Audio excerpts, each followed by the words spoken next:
Assalamualaikum warahmatullahi wabarakatuh. Saya Bella Milasari, NIM E 2019-2436. Nah, saya berasal dari kelas Ekonomi Syariah 10. Di sini saya akan sedikit menjelaskan tentang jawaban hasil UTS saya. Yang pertama soalnya yaitu bisnis adalah pertukaran barang, jasa, atau uang yang saling menguntungkan atau memberikan manfaat. Lalu apakah yang melandasi terjadinya bisnis dalam kehidupan manusia di dunia ini? Menurut saya yang melandasi terjadinya kegiatan bisnis yaitu yang pertama yaitu dari perekonomian, baik seperti perekonomian orang yang berbisnis itu. Jadi orang yang berbisnis itu pasti tujuan yang pertama yaitu memperoleh keuntungan atau laba. Jadi orang itu secara langsung perekonomiannya juga akan meningkat jika bisnisnya memiliki laba atau keuntungan yang lumayan tinggi juga. Dan yang kedua yaitu untuk memenuhi kebutuhan masyarakat. Jadi di mana dengan adanya bisnis, semisal yaitu bisnis beras atau sembako atau makanan pokok, maka orang-orang yang membutuhkan beras, sembako atau makanan pokok itu akan terpenuhi gitu kebutuhannya. Jadi selain untuk perekonomiannya kita sendiri, kita juga bisa memenuhi kebutuhan orang lain gitu. Jadi orang lain tuh jadi kan setiap orang itu kan tidak bisa memenuhi kebutuhannya sendiri. Dengan adanya bisnis ini, orang lain akan terbantu untuk memenuhi kebutuhannya. Seperti itu. Yang kedua, sebutkan ayat-ayat yang berkaitan dengan bisnis atau tijarah. Ayat berserta terjemahnya. Nah, yang pertama itu ada Al-Baqarah. Ayatnya yaitu ulaikal ladzina starawud dolala bil huda fama rabihat tijaratuhum wa ma kanu muhtadin. Artinya mereka itulah orang yang membeli kesesatan dengan petunjuk, maka tidaklah beruntung perniagaan mereka dan tidaklah mereka mendapatkan petunjuk. Dan yang kedua ada At-Taubah, yaitu kul in kana abaukum wa abnaukum wa ihwanukum wa azwajukum wa ashiratukum wa amwalun uqtaraftumu wa tijaratu tahsyawna kasadaha wa masankinu tardawnaha ahabba ilaikum minallahi wa rasulihi jihadin fi sabili wa tarabasu hatta ya'tiyallahu bi amri wallahu la yahdil kumal fasiqin. Artinya, katakanlah, jika bapak-bapak, anak-anak, saudara-saudara, istri-istri, kaum keluargamu, harta kekayaan yang kamu usahakan, perniagaan yang kamu khawatiri kerugiannya, dan tempat tinggal yang kamu sukai adalah lebih kamu cintai dari Allah dan Rasulnya dan dari berhijrah di jalannya, maka tunggulah sampai Allah mendatangkan keputusannya, dan Allah tidak memberi petunjuk kepada orang-orang yang fasik. Kemudian ada pula surah Fatir ayat 29. Innal ladzina yadluna kitaballahi wa aqamu las-sholata wa anfaqu mimma razaqnahum sirra wa alaniyatan yarjuna bijaratal lan tabur. Sesungguhnya orang-orang yang selalu membaca kitab kitab Allah dan mendirikan sholat dan Sesungguhnya orang-orang yang selalu membaca kitab Allah dan mendirikan sholat dan menafkahkan sebagian dari rezeki yang kami anugerahkan kepada mereka dengan diam-diam dan terang-terangan, mereka itu mengharapkan perniagaan yang tidak akan merugi. Kemudian yang berikutnya ada pula As-Saff ayat 10 dan 11. Ini langsung saja ke artinya ya, yaitu hai orang-orang yang beriman, sukakah kamu akan tunjukkan suatu? Sukakah kamu, hai orang-orang beriman, sukakah kamu aku tunjukkan suatu perniagaan yang dapat menyelamatkanmu dari azab pedih, dari azab yang pedih. Dan yang ayat ke-11 itu yaitu kamu beriman kepada Allah dan Rasul-Nya dan berjihad di jalan Allah dengan harta dan jiwamu, itulah yang lebih baik bagimu jika kamu mengetahui. Dan berikutnya yaitu Al-Jumu'ah.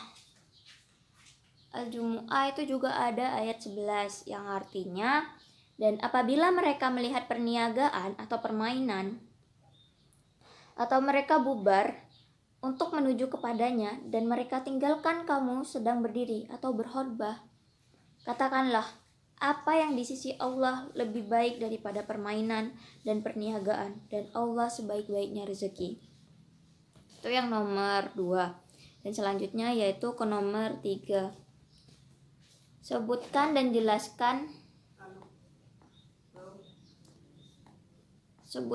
jelaskan perbedaan bisnis Islam dan non-Islam, minimal 15 perbedaan. Buat tabel yang bagus dan menarik serta mudah difahami. Jadi yang pertama itu kan ada perbedaan bisnis Islam dan non-Islam. Yaitu yang pertama bisnis Islam. Bisnis Islam itu berdasarkan akidah Islam atau nilai-nilai transcendental. Karakteristiknya itu berupa asas. Yang non-Islam itu sekularisme atau nilai-nilai material. Yang kedua ada pula yang bisnis Islam, yaitu dunia sampai akhirat, profit dan benefit, atau non materi atau kimah, pertumbuhan karakteristiknya itu yaitu motivasi orientasi. Sedangkan yang non Islam, dunia, profit, pertumbuhan, keberlangsungan. Yang bisnis Islam ada pula langsungan, keberkahan, tinggi bisnis adalah bagian dari ibadah. Baik, saya di sini akan menjawab selanjutnya yaitu nomor 3. Sebutkan dan jelaskan perbedaan bisnis Islam dan non-Islam, minimal 15 perbedaan, dan sebutkan tabel yang bagus dan menarik serta mudah dipahami. Dan di sini saya sudah membuat tabel. Semoga ini bisa dipahami dan bisa menarik. Jadi yang pertama dari karakteristik bisnis tentang asas. Kalau di bisnis Islam yaitu tentang bersangkutan dengan akidah Islam, sedangkan dengan non-Islam itu tentang sekularisme atau nilai-nilai material. Yang berikutnya yaitu tentang motivasi orientasi. Kalau di bisnis Islam itu lebih tujuannya bukan hanya untuk dunia saja, tapi untuk akhirat juga. Tapi kalau yang non-Islam itu cuma untuk dunia saja, untuk profit, pertumbuhan, keberlangsungan saja. Dan yang Islam itu selain dunia akhirat itu juga bertujuan untuk mendapatkan keberkahan. Jadi apapun yang dilakukan itu tujuannya adalah ibadah gitu. Dan berikutnya tentang etos kerja. Kalau etos kerja itu tentang apapun yang dilakukan itu ibadah. Dan yang non-Islam itu cuma hanya untuk kebutuhan duniawi. Jadi akhirat itu dikesampingkan gitu, kurang dilihat. Tapi kalau yang bisnis Islam itu balance. Dunia iya, akhirat juga iya. Jadi apapun yang dilakukan juga berunsur untuk ibadah. Yang berikutnya yaitu tentang sikap mental. Jadi yang bisnis Islam yaitu maju dan produktif, konsekuensi, keimanan, dan manifestasi keilmuan. Jadi yang sikap mental itu sesuai dengan, bukan keimanan ya, sesuai dengan apa ya, kita harus kuat iman lah gitu dalam melakukan bisnis gitu. Imanannya harus juga bagus, tentang keislamannya juga, tentang kita bagaimana menjadi seorang muslim, bersikap bagaimana dalam bisnis, beretika bagaimana dalam bisnis gitu. Yang non Islam itu maju dan produktif sekaligus konsumtif, konsekuensi, aktualisasi diri. Jadi yang di sini itu cuma tentang konsumtif, konsekuensi, aktualisasi diri. Terus yang ada pula yang keahlian. Keahliannya itu cakap dan ahli di bidangnya. Konsekuensi dari kewajiban seorang muslim. Yang non muslim yaitu cakap dan ahli di bidangnya. Konsekuensi dari motivasi, reward, dan punishment. Jadi yang bisnis Islam itu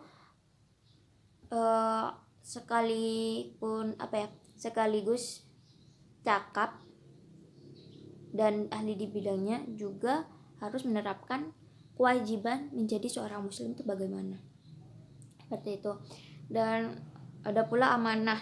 Amanah yaitu dalam bisnis Islam terpercaya, bertanggung jawab, tujuan tidak menghalalkan segala cara.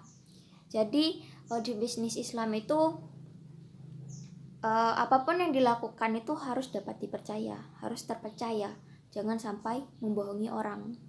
Kalau pun tidak dapat dipercaya kan berarti pernah melakukan suatu hal kebohongan. Jadi apapun yang kita lakukan itu harus setidaknya mengedepankan kepercayaan orang gitu. Jadi harus terpercaya dan bertanggung jawab. Jadi apapun yang dilakukan, konsekuensi entah apapun itu harus bertanggung jawab terhadap tugas-tugasnya gitu, terhadap bisnisnya yang dijalankan tuh. Dan tidak boleh melakukan segala cara, maksudnya kayak semisal melakukan hal yang haram itu tidak boleh. Jadi tidak boleh menghalalkan segala cara, kita harus tahu letak halal dan haramnya.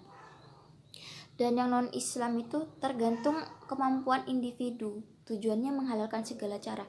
Jadi di yang non Islam ini tidak ada batasan, terserah gitu melakukan apa gitu. Jadi segala cara apapun bisa dilakukan, tidak melihat itu halal nggak, baik nggak gitu. Kalau di bisnis Islam tuh harus baik, harus halal, karena yang halal itu juga yang baik untuk kita. Dan yang modal, kalau di bisnis Islam tuh harus halal seperti halnya tadi itu. Dan kalau di non Islam itu halal dan haram terserah gitu. Jadi modal pun, hal awal pun itu harus halal. Jadi kan akan berpengaruh, akan memperoleh keberkahan jika modal awal pun kita melakukannya dengan hal yang halal gitu. Kalau yang haram itu kan insya Allah nggak akan berkah ya. Terus kemudian ada modal SDM. Yang modal SDM itu halal sesuai akad kerjasamanya. Yang bisnis Islam itu pokok halal sesuai akad kerjasamanya. Jadi selain halal juga sesuai dengan akad, sesuai dengan persetujuan kerjasama antara dua pihak. Dan yang non Islam halal dan haram sesuai dengan akad kerjasamanya atau sesuai dengan keinginan pemilik modal. Jadi kan kalau di non Islam itu nggak menentukan itu halal atau haram, pokoknya terserah. Dan terserah juga mau sesuai akad atau tidaknya gitu. Dan yang kedua, yang ada pula sumber daya manajemen strategik. Itu ada halal, visi dan misi organisasi terkait erat dengan misi penciptaan manusia di dunia. Yang non Islam halal dan haram, visi dan misi organisasi ditetapkan jaminan halal bagi setiap masukan berdasarkan pada kepentingan material belaka. Ada pula manajemen operasi, jaminan halal bagi setiap masukan, proses, dan keluaran mengedepankan produktivitas dalam koridor syariah. Jadi harus sesuai dengan syariah Islam. Yang non Islam yaitu tidak ada jaminan halal bagi setiap masukan, proses dan keluaran, mengedepankan produktivitas dalam koridor manfaat. Jadi nggak dilihat tuh itu bakalan sesuai nggak sama syariah Islam, itu halal nggak, tapi yang dilihat cuma itu bermanfaat nggak gitu. Terus kemudian ada manajemen keuangan, yaitu jaminan halal bagi setiap masukan, proses dan keluaran keuangan bisnis Islam. Jadi kalau yang di bisnis Islam itu udah ada jaminan bahwa semua itu akan halal, baik pemasukan, baik pun pengeluaran keuangan. Kalau yang di non bisnis Islam ya mungkin tidak ada jaminan bagi setiap masukan, proses dan keluaran keuangan. Jadi nggak ada jaminan halal dan haramnya seperti itu. Dan untuk manajemen pemasaran, manajemen SDM, kalau di bisnis Islam, pemasaran dalam koridor jaminan halal, SDM profesional dan berkepribadian Islam. SDM bertanggung jawab pada diri, majikan dan Allah Subhanahu wa taala, Al-Qur'an dan hadis. Jadi kalau di manajemen pemasaran, manajemen SDM itu sesuai dengan syariah Islam, sesuai dengan kaidah-kaidah yang ada di syariat Islam dan bersumber dari Al-Quran dan hadis. Kemudian manajemen pemasaran, yaitu pemasaran menghalalkan cara, ya seperti tadi itu, menghalalkan segala cara. Dan SDM profesional, SDM adalah faktor produksi. SDM bertanggung jawab pada diri dan majikan daya pikir manusia. Jadi manajemen SDM-nya itu hanya berdasarkan daya pikir manusia saja. Dan fondasi bisnis, hampir semua halal kalau yang bisnis Islam. Jadi udah ada jaminan halal.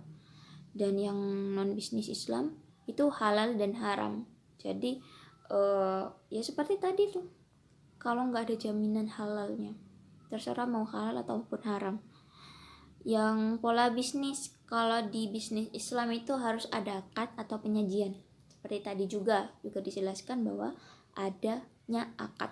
Jadi akad itu buat akan semisal suatu bisnis itu ada dua pihak. Jadi itu dilakukan persetujuan terlebih dahulu gitu. Kalau di non bisnis Islam ya tidak adanya akad.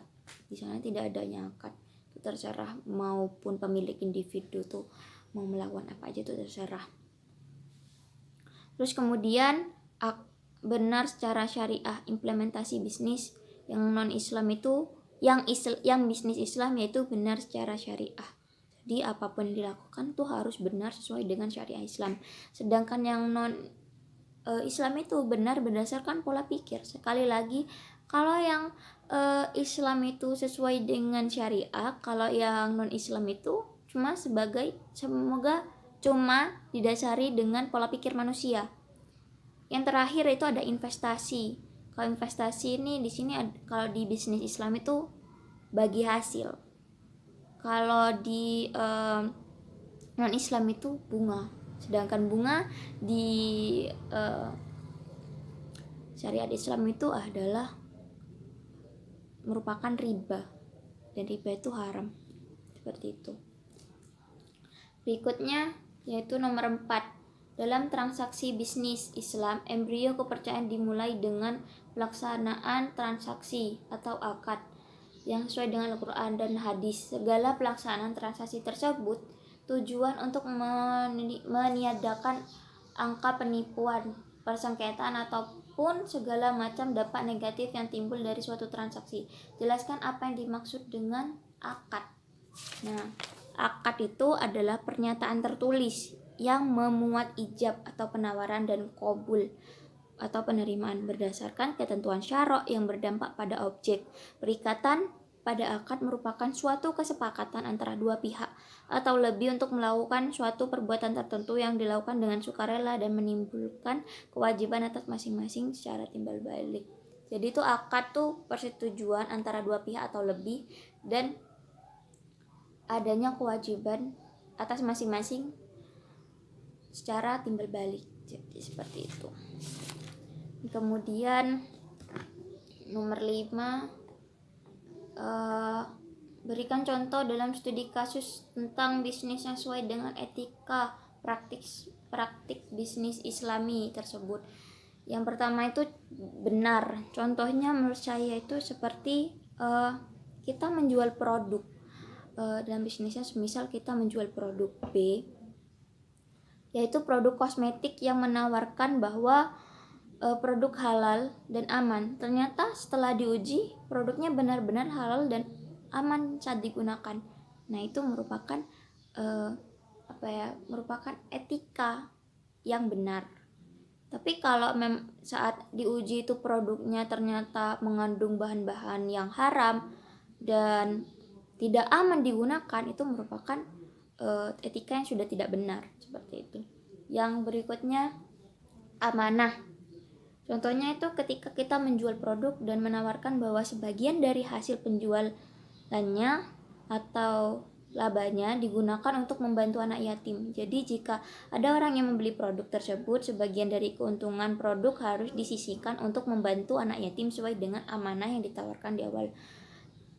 Jadi semisal kita menjual produk A, nih kalau beli produk ini sebagian semisal 10% dari 10% dari pembelian produk ini kita sisipkan untuk anak yatim. Jadi semisal ada orang yang membeli, jadi kita harus benar-benar menyisipkannya. Jadi kita harus benar-benar memberikannya kepada anak yatim karena itu sebuah amanah, seperti itu. Dan kemudian jujur. Misal ada yang menjual madu dan berlogokan madu asli Kalimantan. Jadi jika diuji itu memang benar-benar madu asli dan asli dari Kalimantan gitu. Tapi kalau memang pas waktu diuji itu madunya mengandung campuran gula, asam dan lain-lainnya, berarti itu kan udah tidak jujur gitu. Yang jujur itu memang 100% madu asli sesuai dengan yang tertulis. Jika emang yang tertulis di logo itu madu asli, ya kita terapkan madu asli. Tapi jika ada campuran, maka kita tulis itu bahwa mengandung campuran gitu. Dan yang terakhir ada kafaah, yaitu seorang karyawan PT Mamu selalu datang tepat waktu. Kafaah ini seperti profesional. Jadi setiap ada seorang karyawan yang harus mempunyai sikap profesional. Jadi semisal on time itu juga profesional, juga bertanggung jawab terhadap tugas-tugasnya itu juga sikap profesional. Terus kita menghadapi klien, semisal kliennya ini yang A itu cantik dan yang B itu biasa saja. Nah, kita nggak boleh membedakan nih, itu klien A itu cantik, jadi kita harus memperlakukannya baik, dan klien B itu kurang cantik, jadi kita memperlakukannya biasa saja. Tidak boleh seperti itu. Jadi kita memperlakukannya harus sama. Jadi harus profesional, seperti itu. Yang nomor 6 itu mengapa di dalam bisnis memerlukan target. Sebutkan dan jelaskan macam-macam target dalam bisnis Islam. Nah, kenapa? Karena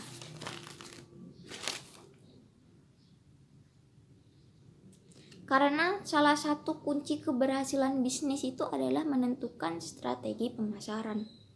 Tuh. Dan ada pula yaitu macam-macam targetnya. Yaitu target profit dalam etika bisnis Islam. Dalam etika Islam tentunya setiap pelaku usaha harus memegang prinsip-prinsip bisnis Islam.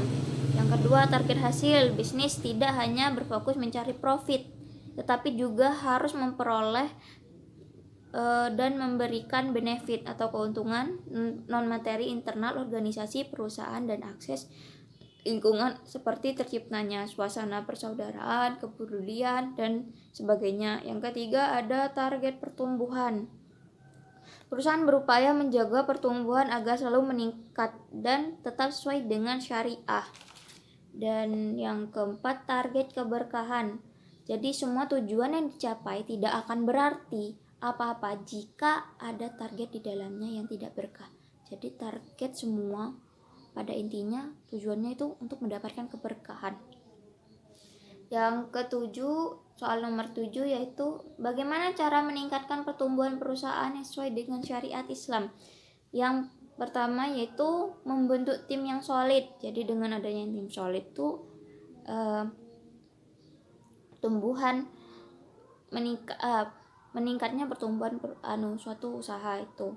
Terus ada menciptakan strategi pemasaran yang baik. Jadi kalau strategi pemasarannya baik, maka akan baik pula suatu perusahaan tersebut. Meningkat pula pertumbuhan perusahaan tersebut. Nah, yang ketiga ada pula mencari partner dan investor yang baik. Nah, kemana-mana kita kan akan ada selalu partner, orang di samping. Jadi untuk melakukan bisnis itu akan ada partner. Jadi kalau partnernya itu klop, terus kalau baik dan enak diajak kerja sama, insya Allah akan meningkat pula pertumbuhan bisnis. Yang ada pula yang memperhatikan infrastruktur penunjang bisnis. Jadi infrastrukturnya juga dilihat, meningkatkan skill komunikasi karyawan. Nah, kalau skill komunikasi karyawannya tuh bagus, misal ada orang asing yang ingin bekerja sama dengan bisnis kita. Jadi kalau ada karyawan yang komunikasinya bagus dan bisa berbahasa Inggris, semisal orang itu dari Inggris ya, jadi dengan mudah diajak kerja sama gitu. Dan yang terakhir menghitung profit dan mengeluarkan zakat mal. Jadi apapun yang kita lakukan, hasilnya itu harus kita zakatkan juga dari penghasilannya kita gitu. Karena zakat itu juga termasuk wajib gitu. Nomor 8, apa dampak buruknya jika suatu bisnis yang dijalankan tidak mengedepankan kepercayaan? Dampak menurut saya tuh dampak yang pertama, jika perusahaan tidak membangun kepercayaan pada konsumen, maka berkurangnya citra baik dalam perusahaan tersebut. Jadi kurangnya nama baik di perusahaan tersebut. Semisal perusahaan A dikenal kurang baik dan kurang dipercaya oleh konsumen. Jadi ya konsumen untuk memandang perusahaan, oh ini perusahaan A, jadi udah dipandang kurang baik gitu. Enggak, perusahaannya produknya kurang bagus atau ginilah gitulah gitu. Dan yang kedua, pertumbuhan perusahaan menurun. Jadi ya pastinya akan menurunnya pertumbuhan perusahaan gitu. Yang ketiga, tanpa adanya kepercayaan transaksi antara konsumen dan penjual tidak akan terjadi. Jadi, kalau udah tidak dipercaya oleh konsumen, maka dalam perusahaan itu konsumen tidak akan ada niat untuk melakukan transaksi gitu. Yang keempat, konsumen akan ragu terhadap bisnis kita. Nah, kalau tidak percaya pastinya akan ragu. Baik, langsung saja ke nomor 9, yaitu sebutkan dan jelaskan sumber dan metode penilaian baik buruk etika bisnis dalam perspektif Islam dan Barat. Yang pertama itu ada etika Islam, bersumber dari prinsip agamaan. Nah, yang Barat itu konsep moral bernuansa pemikiran filsafat sangat kental. Ada pula yang Islam mengajarkan kesatuan hubungan merangkul seluruh aspek kehidupan. Yang Barat itu lebih cenderung bersifat individualisme. Dan yang Islam itu niat baik tidak dapat mengubah yang haram menjadi halal bila caranya tidak baik. Dan yang Barat itu sesuatu menjadi karena berdasarkan kategori imperatif yang mewajibkan kita begitu saja dan tidak tergantung pada syarat apapun. Lanjut saja, yaitu nomor 10. Jelaskan yang Anda ketahui tentang social enterprise. Social enterprise yaitu social enterprise atau perusahaan sosial adalah sebuah ide bisnis yang menggabungkan antara konsep dasar berdagang, yaitu mencari keuntungan, dengan kewajiban kita membantu lingkungan sosial, di mana sebuah perusahaan akan memaksimalkan pendapatannya sejalan dengan manfaat yang diberikan kepada masyarakat. Jadi, secara prinsip, hasil keuntungan akan dimanfaatkan sebesar-besarnya untuk mendanai program sosial yang sudah direncanakan. Sekian dari saya. Wassalamualaikum warahmatullahi wabarakatuh.